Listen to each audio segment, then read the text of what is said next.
Hello everyone, welcome to mission management. आज की जो टॉपिक होने वाली है वो है हमारा कंज्यूमर बिहेवियर पार्ट टू।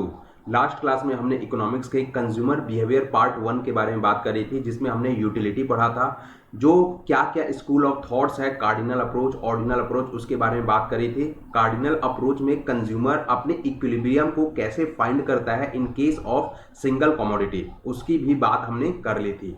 आज उससे हम आगे पढ़ेंगे और आगे इस चैप्टर को कंप्लीट करेंगे। ठीक है, सबसे पहले हम कार्डिनल अप्रोच की जो बात कर रहे थे, तो आज पढ़ना है हमें इन केस ऑफ टू और मोर कमोडिटी। अगर आपने इन केस ऑफ सिंगल कमोडिटी नहीं पढ़ा हो तो लास्ट वीडियो जो है विजिट करिए।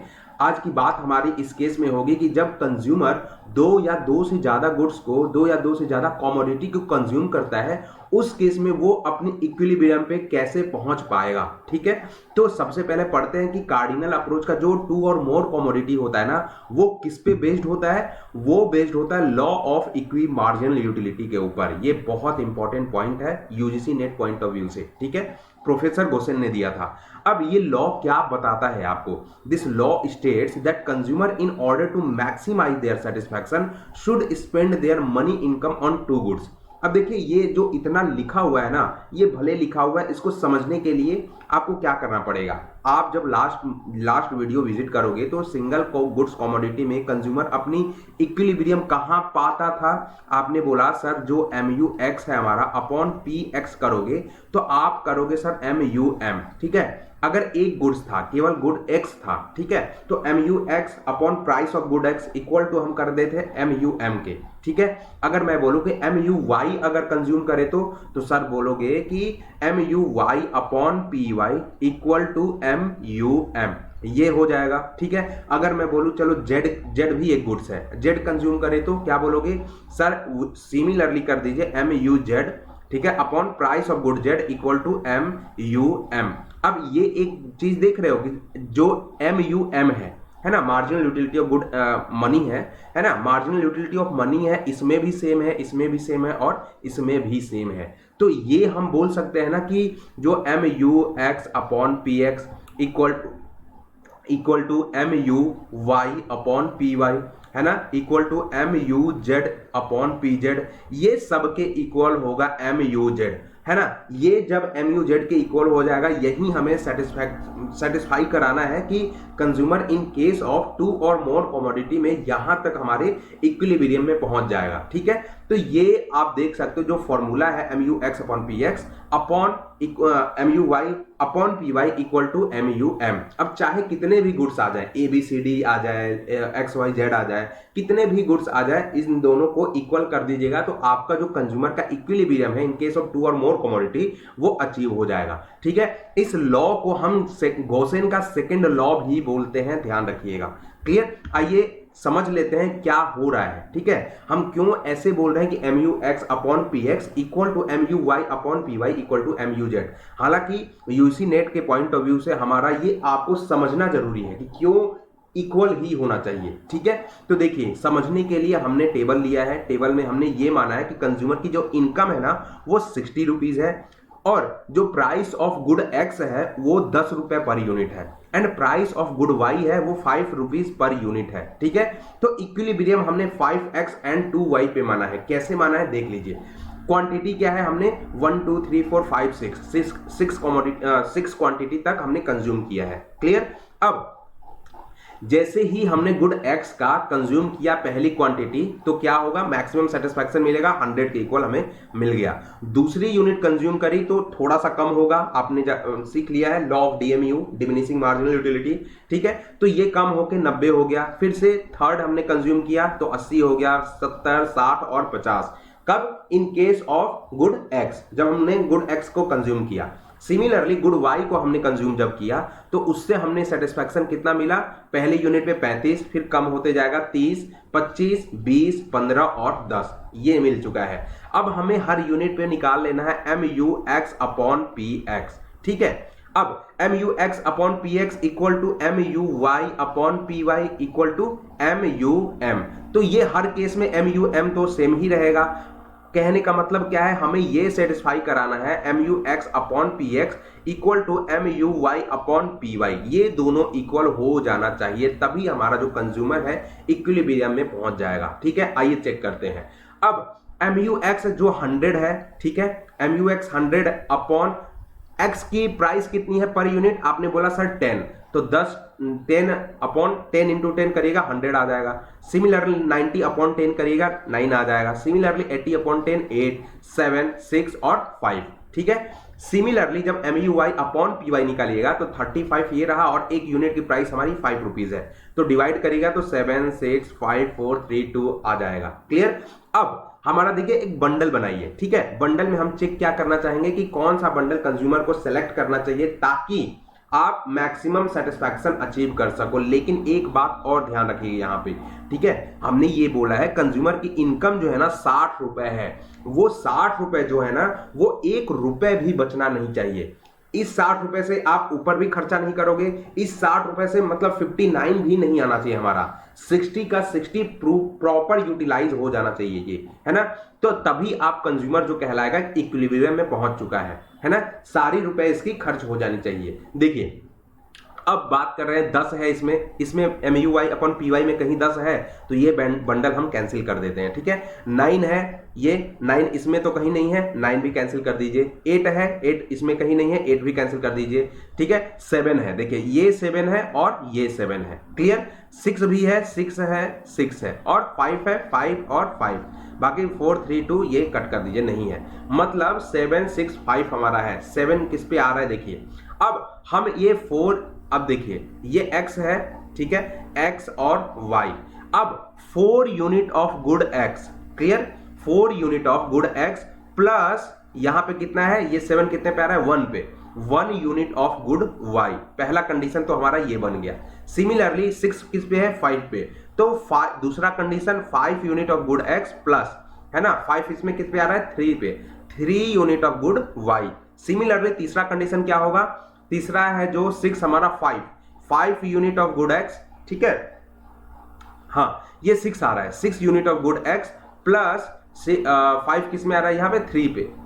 ठीक है, तो यहां पे जो होगा 5 यूनिट ऑफ गुड x और 3 5 ये सॉरी 2 होगा, 2 यूनिट ऑफ गुड y, ये होगा 3 यूनिट ऑफ गुड y। अब इसको हमें किसके इक्वल करना है, 60 के इक्वल।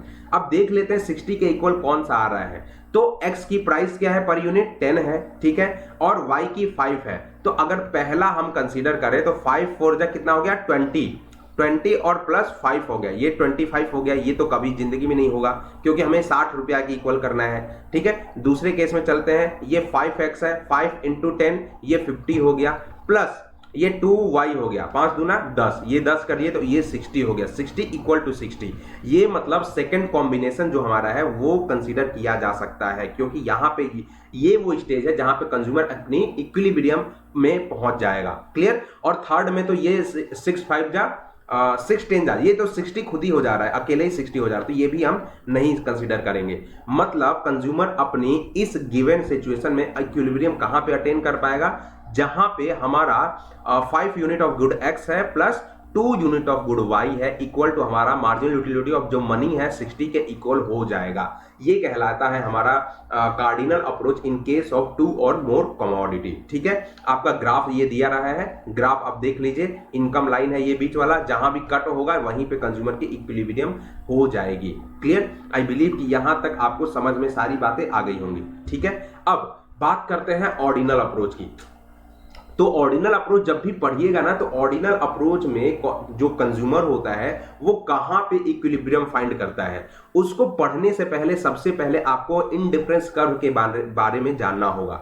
सिमिलरली उसके बाद बजट लाइन, जो इनकम लाइन बोलते हैं हम कंज्यूमर के, उसके बारे में भी जानना होगा। उसके बाद आप कंज्यूमर की इक्विलिब्रियम पढ़िएगा। ठीक है, तो आइए पहले डिस्कस करते हैं कि इंडिफरेंस कर्व क्या होता है। सबसे पहले जो हमारे मॉडर्न इकोनॉमिस्ट थे, हिक्स एंड एलन बात किए थे हम, है ना, मॉडर्न इकोनॉमिस्ट ने हमने ये जो कंसेप्ट है इंडिफरेंस कर्व का उन्होंने दिया था, है ना। तो indifference curve in his book value and capital, ये इंपॉर्टेंट पॉइंट है यूजीसी नेट के पॉइंट ऑफ व्यू से। वैल्यू एंड कैपिटल नाम की एक बुक थी, उसमें दिया था 1939 में, इनडिफरेंस कर्व एनालिसिस की जिक्र हुई थी वहां पे। क्लियर। अब इनडिफरेंस कर्व क्या होता है, देखिए, it is a curve showing different combination of two goods. ठीक है, एक कर्व होता है जो कि क्या शो करेगा, एक दो कॉम्बिनेशन का डिफरेंट कॉम्बिनेशन, दो गुड्स का डिफरेंट कॉम्बिनेशन, है ना। आप यहां भी देख लीजिए, यहां पे जो कर्व देख रहे हो आप, है ना, या एक बर्गर है, एक फ्राइज है। अब ये दो ही गुड्स हैं, है ना, और हर ए है, बी है, सी है, तीनों कॉम्बिनेशन में अलग अलग क्या दिखा रहा है, तीनों गुड्स में, है ना, दोनों गुड्स में अलग अलग कॉम्बिनेशन दिखा रहा है, या तो ए का, या तो बी का, या तो सी का। ए में आप देखिए तो 30 यूनिट है फ्राइज के, और बी में बर्गर में देखिएगा तो 3 यूनिट है। सिमिलरली 25 यूनिट ऑफ फ्राई है। Clear. Similarly 25 unit of fry है हमारे बी पे, और 5 यूनिट ऑफ बर्गर है। ठीक है, उसी तरीके से सी में भी आप चेक कर सकते हो।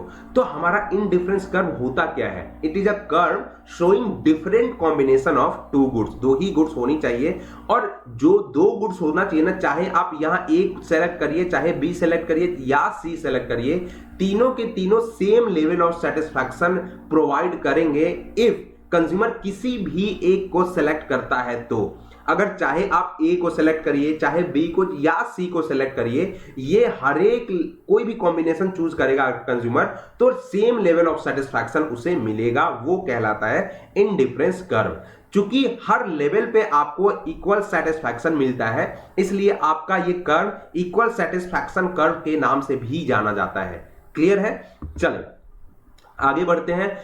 अब देखिए, इनडिफरेंस कर्व जो होता है ना, कॉन्वेक्स टू ओरिजिन होता है। ये इंपॉर्टेंट पॉइंट है एग्जाम पॉइंट ऑफ व्यू से, ध्यान रखिएगा। क्यों होता है convex to origin? Because of decreasing MRS. MRS क्या होता है? Marginal rate of substitution. अब अभी बताता हूं क्यों होता है। सबसे पहले एक कंसेप्ट बताता हूं कॉनकेव और कॉन्वेक्स का। देखो, एक कर्व कॉनकेव क्यों होता है, देखिए कॉनकेव का पहले स्पेलिंग देखिए, CONCAVE। अब ये केव को पकड़ लीजिए, केव मतलब क्या होता है? आपका गुफा। तो ये देखिए गुफा जैसा है ना, गुफा ये चारों ओर से ढका हुआ है, तो ये कॉनकेव हमारा शेप होता है। ठीक है, और कॉन्वेक्स इसका जस्ट उल्टा हो जाएगा। तो कॉनकेव याद हो जाएगा, कॉन्वेक्स सिमिलरली याद हो जाएगा आपको। क्लियर। तो अब हम बात करें डिक्रीजिंग एमआरएस की वजह से हमारा जो इनडिफरेंस कर्व होता है, उसकी शेप होती है वो कॉन्वेक्स टू ओरिजिन होती है। ये ध्यान रखिएगा, हमेशा जो आईसी कर्व कॉन्वेक्स क्यों होगा? क्योंकि डिक्रीजिंग एमआरएस होना चाहिए। एमआरएस क्या होता है? Marginal rate of substitution. मतलब अगर 4-5 कॉम्बिनेशन है, तो 4-5 कॉम्बिनेशन ऑफ टू गुड्स, तो एक गुड्स को अगर आप गेन कर रहे हो तो दूसरे को सैक्रिफाइस करना पड़ेगा, ये याद रखिएगा। ठीक है, अगर एक को आप गेन कर रहे हो, एक ज्यादा ले रहे हो, तो दूसरे गुड्स को सैक्रिफाइस करना पड़ेगा, वही कहलाता है marginal rate of substitution. Clear. यहां पे आप देख सकते हो हमारे पास टेबल में 4 कॉम्बिनेशन है, ABCD। ठीक है, अब उसमें देखिए ए में आपका नंबर ऑफ एप्पल 1 है, एप्पल तो कम है ना, और यहां पे नंबर ऑफ ऑरेंजेस क्या है? ज्यादा है, ऑरेंजेस 10 है। सिमिलरली ऑरेंज को हमने सैक्रिफाइस किया है और एप्पल को गेन किया है। ठीक है, तो एप्पल 1 से 2 हो गया। क्लियर। और नंबर ऑफ ऑरेंजेस देखिए 10 से 7 हो गया, हमने सैक्रिफाइस कर दिया ऑरेंजेस को, है ना, in order to gain your apple. Similarly आप सेकंड एप्पल से आप थर्ड एक और आप गेन करिएगा, तो एप्पल का यूनिट फिर से आपको सैक्रिफाइस करना पड़ेगा। ठीक है, यही कहलाता है डिक्रीजिंग एमआरएस, जिसकी वजह से आपका जो आईसी कर्व है वो कॉन्वेक्स टू द ओरिजिन हो जाता है। ठीक है, चलिए आपने ये देख लिया। हमेशा कैरेक्टरिस्टिक्स या फीचर ऑफ आईसी कर्व पूछा जाता है एग्जाम के अंदर, तो यहां पे आपको 10 आईसी कर्व के कैरेक्टरिस्टिक्स हमने दिए हैं, जो कि ऑलमोस्ट सफिशिएंट है आपको किसी भी एग्जाम के पॉइंट ऑफ व्यू से। क्लियर। सबसे पहला बात कि various combination of to commodities saturated on IC curve shows equal utility. Right. अब ये मान लीजिए आईसी कर्व है हमारा। आईसी कर्व क्या होता है? वो दो गुड्स के कॉम्बिनेशन ही होता है। ठीक है, और दोनों गुड्स में से कोई भी कॉम्बिनेशन आप चूज करिएगा, वो सेम लेवल ऑफ सेटिस्फैक्शन आपको प्रोवाइड करेगा।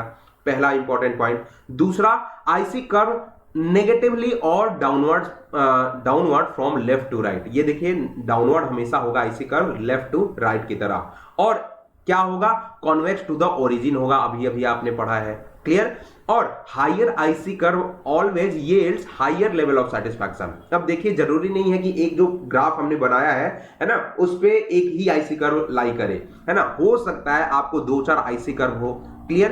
तो कंज्यूमर हमेशा, है ना, हमेशा कंज्यूमर लालची होता है, वो हायर आईसी कर्व को ही चूज करेगा, क्लियर। लेकिन हमने यहां एक कांस्टेंट देखा है, वो कांस्टेंट क्या है, आपकी जो इनकम होती है वो लिमिटेड होती है।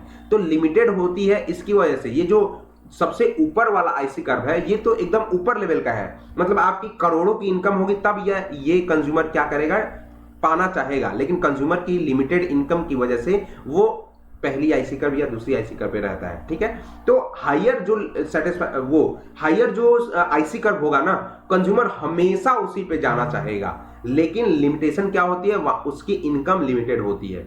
तो कहने का मतलब है, ये इंपॉर्टेंट प्रॉपर्टी है कि आईसी कर्व जो भी हायर आईसी कर्व होंगे, वो जो भी हायर सबसे ज्यादा ऊपर वाला होगा ना, वो सबसे ज्यादा सेटिस्फैक्शन देगा, क्लियर। आईसी कर्व ये जरूरी नहीं है कि पैरेलल ही हो आपके।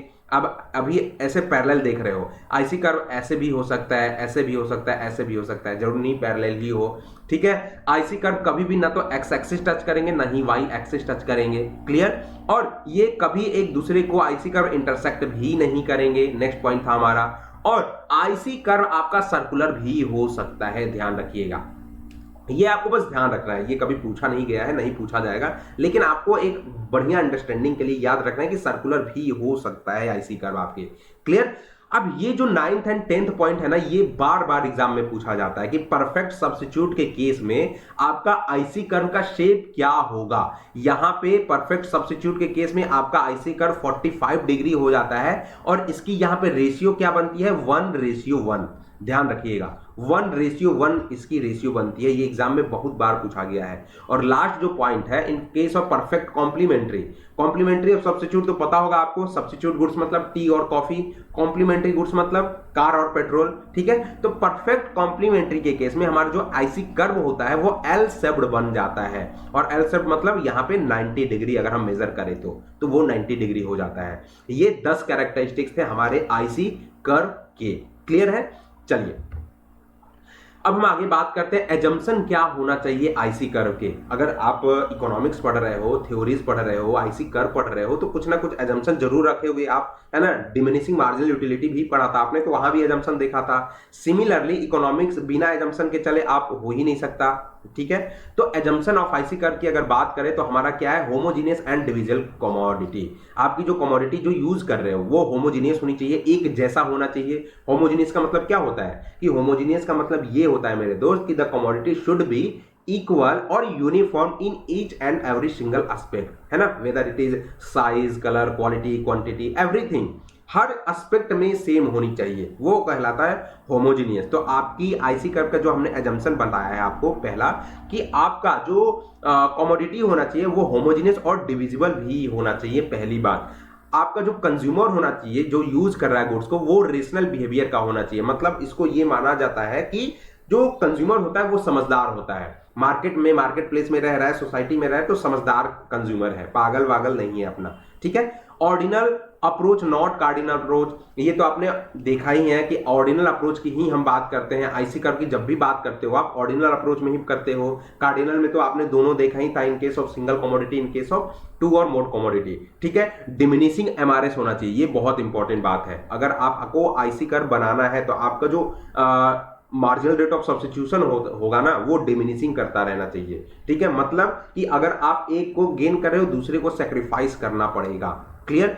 और यहां पे हमेशा हम टू गुड्स कॉम्बिनेशन की ही बात करते हैं। आपकी आईसी कर्व देखा होगा आपने, तो दो ही आपके प्लॉट है एक्स एंड वाई, और एक्स एंड वाई पे दो ही गुड्स होनी चाहिए, ठीक है। आईसी कर्व की काम खत्म हो गई इतना पे, ठीक है। अब आईसी कर्व आपने पढ़ लिया, अब आपको पढ़ना पड़ेगा इक्विलिब्रियम जानने से पहले बजट लाइन के बारे में। अब बजट लाइन को क्या क्या बोला जाता है, सबसे पहले ये देखिए, क्योंकि यूजीसी नेट में बहुत बार पूछा गया है, जो बहुत सारे नाम से जाने जाते हैं उनके बारे में बहुत सारा पूछा जाता है क्वेश्चन, कि budget line is also called, price line is also called, income line is also called. तो हम इनकम लाइन को बजट लाइन बोलते हैं, प्राइस लाइन बोलते हैं, इनकम लाइन बोलते हैं, और आइसो कॉस्ट लाइन भी बोलते हैं।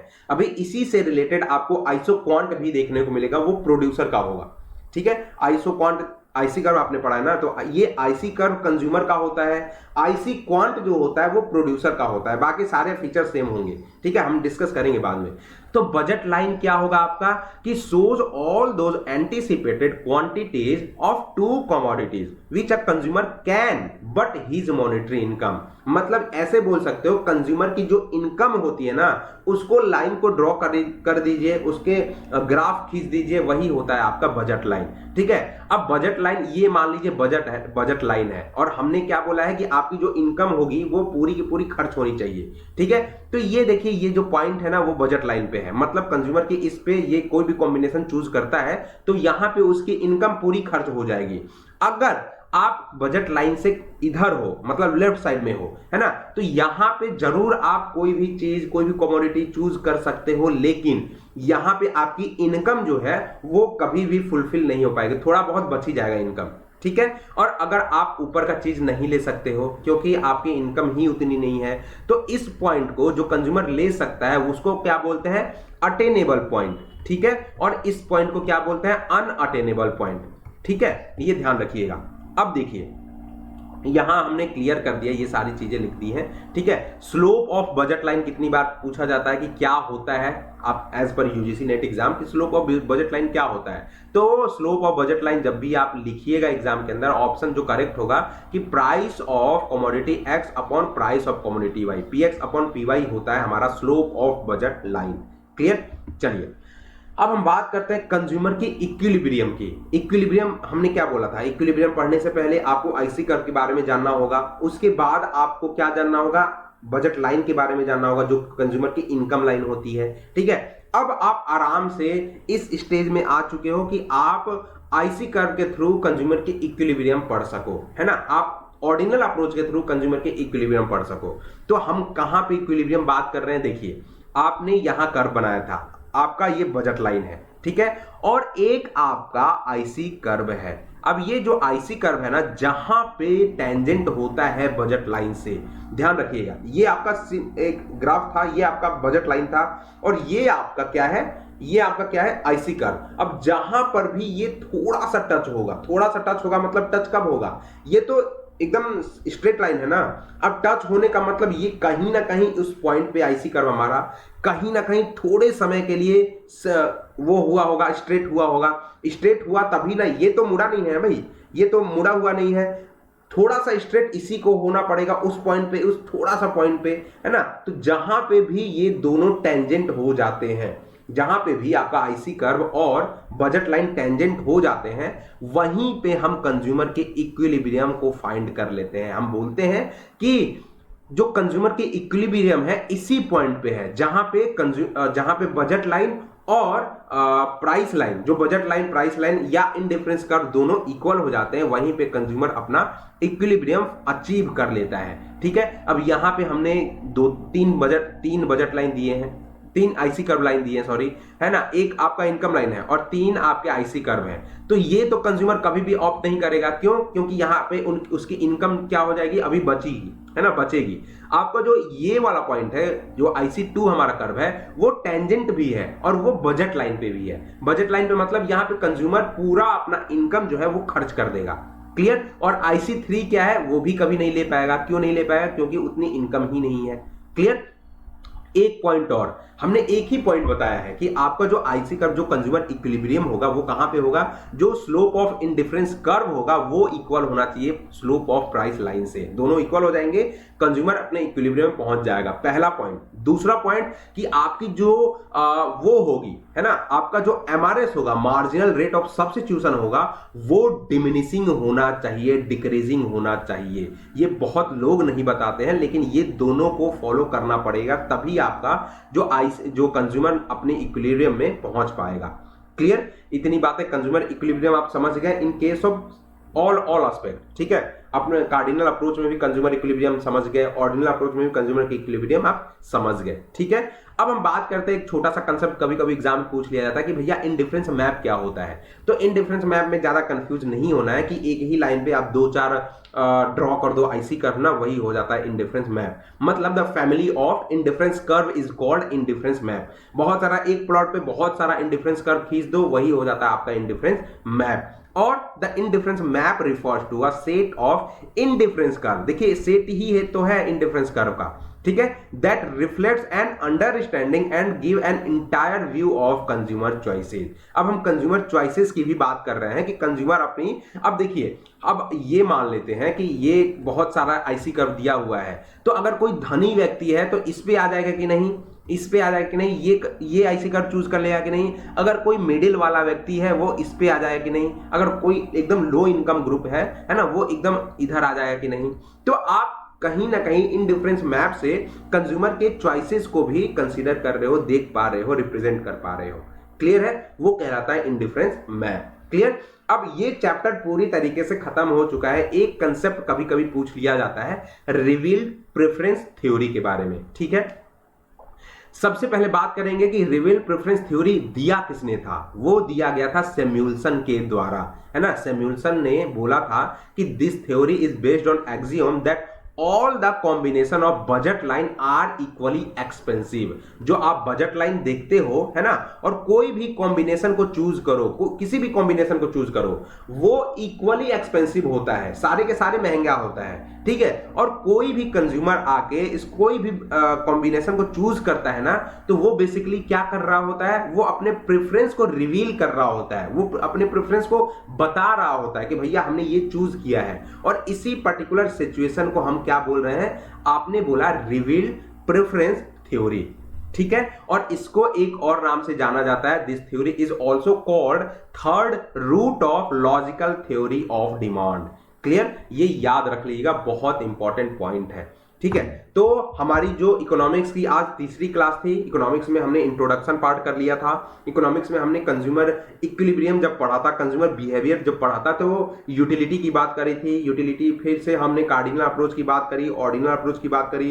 कार्डिनल अप्रोच में हमने जो कंज्यूमर है कैसे इन case of cardinal approach single goods और टू गुड्स कैसे इक्विलिब्रियम में पहुंच जाता है, उसकी हमने बात करी। आज की जो वीडियो थी कंज्यूमर की, हमने सेकंड गुड्स टू और मोर कमोडिटी यूज करेगा तब कैसे उसको इक्विलिब्रियम में हम ले जाएंगे, उसकी बात कर ली, ठीक है। तो ये चैप्टर मेरे तरफ से कंप्लीट है, जल्द ही आपको एमसीक्यू भी मिल जाएगा, है ना। तो ये चैप्टर मेरे तरफ से कंप्लीट है। नेक्स्ट जो हम चैप्टर लेके आने वाले हैं आपके लिए, वो होगा लॉ ऑफ डिमांड, मतलब डिमांड एनालिसिस की चैप्टर होगी, जो कि एक इकोनॉमिक्स में बहुत बड़ा रोल प्ले करता है। तो आज के लिए इतना ही। आई बिलीव कि सारी जो कंसेप्ट हैं आपको क्लियर हो जाएंगे, ठीक है।